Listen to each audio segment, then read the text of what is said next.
Mummy ए mummy mummy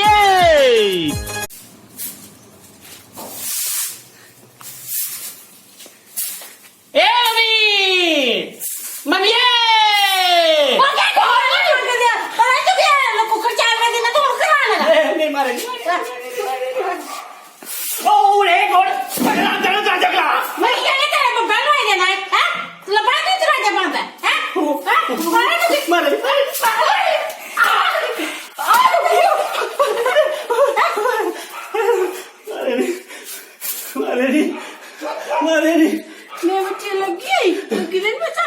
नहीं मगर जड़ लगी नहीं बेचो ही क्या क्या बेचो ही क्या कर रही है? नहीं बता दे वो गंदा क्या गंदा